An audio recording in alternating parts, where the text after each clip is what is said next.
Hello everyone. As Joseph Edison wrote, "When I look upon the tombs of great, every emotion of envy dies in me. When I read the epitaphs of the beautiful, every inordinate desire goes out. When I see kings lying by those who depose them, when I consider rival wits placed side by side, or the men that divided the world with their contests and disputes, I reflect with sorrow and astonishment on the little competitions, factions, and debates of mankind. Guided by false values, we often abandon the truly important in favor of the momentary and rational, and only years later realize that the life has been lived in vain."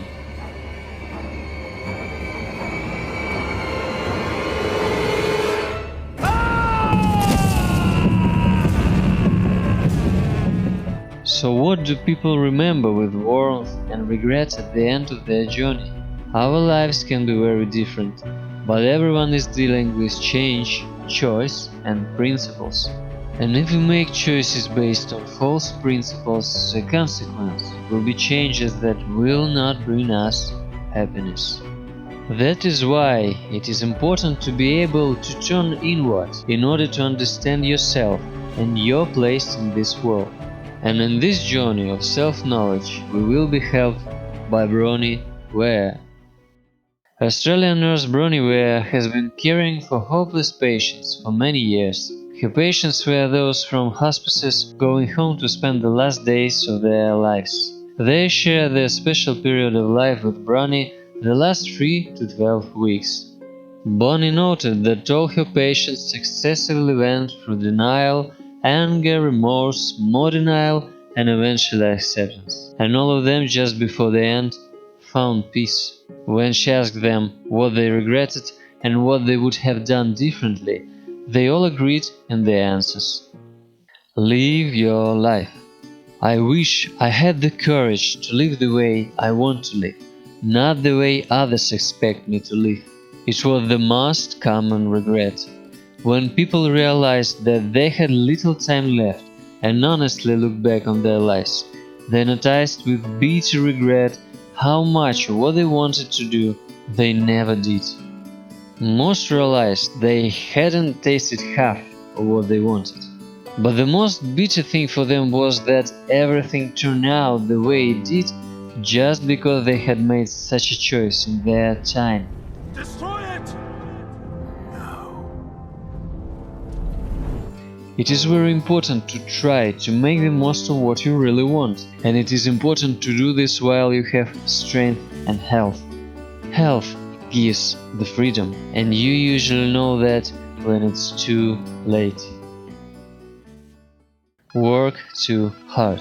Almost all of Brony's male patients admitted it. They did not notice how quickly their children grew up, and they were all horrified at how little time they devoted to the people they truly cared about.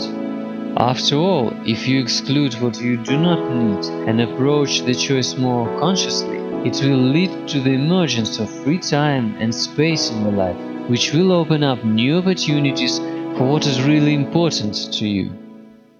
Ashamed of his feelings,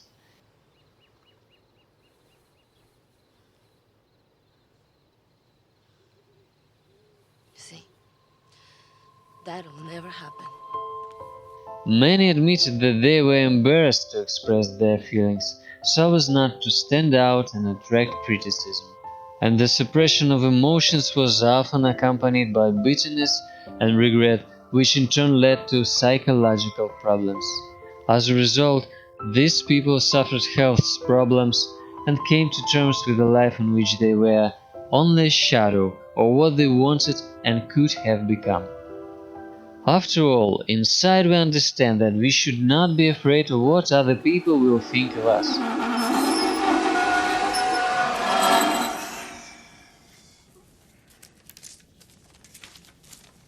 Wanna get down on this?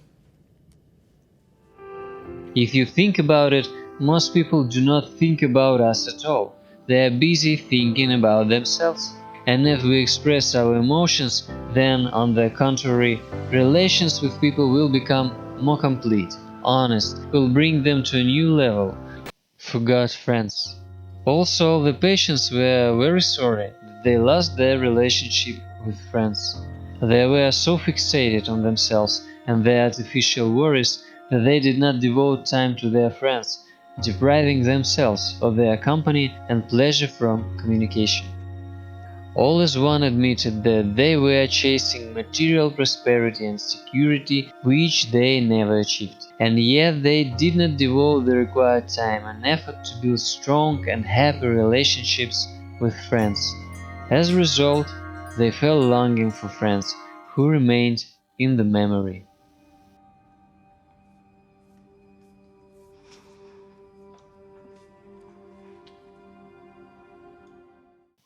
Could be happier. Yes, exactly.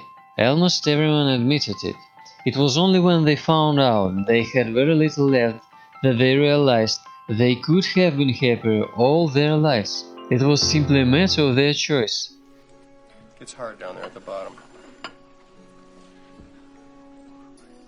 Here you go. Thank you. They didn't want to go out of their comfort zone and pursue general imposed trends instead of living the life they would choose. The fear of change made them deceive themselves.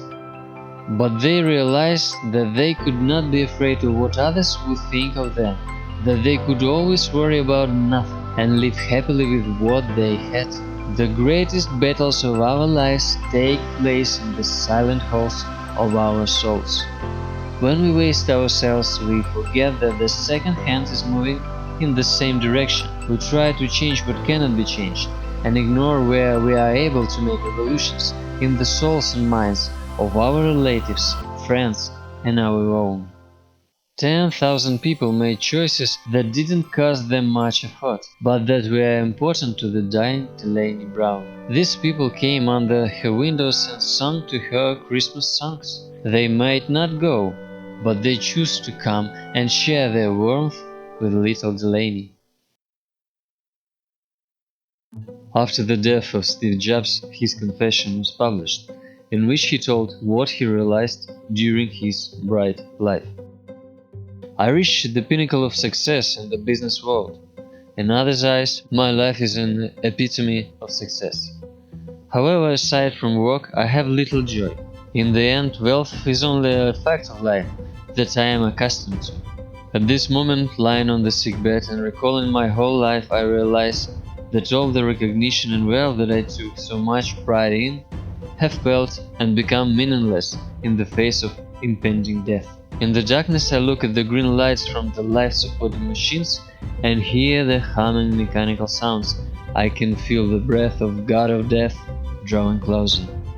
Now I know when we have accumulated sufficient wealth to last our lifetime, we should pursue other matters that are unrelated to wealth. Should be something that is more important. Perhaps relationships. Perhaps art. Perhaps a dream from younger days. Non-stop pursuing of wealth will only turn a person into a twisted being, just like me. God gave us the senses to let us feel the love in everyone's heart, not the illusions brought about by wealth. The wealth I have won in my life I cannot bring with me. What I can bring is only the memories precipitated by love.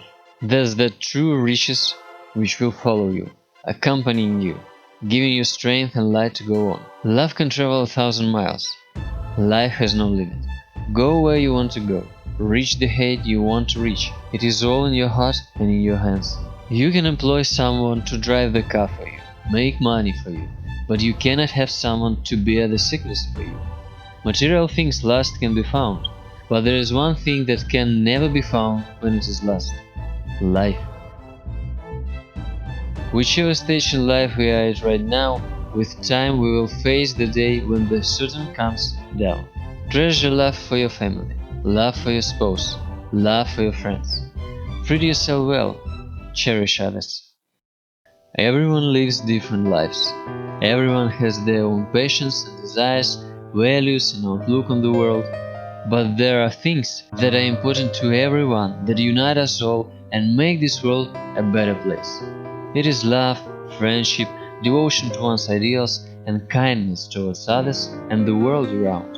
Oh, thank you. After all, we are all part of a whole, and living this short life, it is always worth remembering.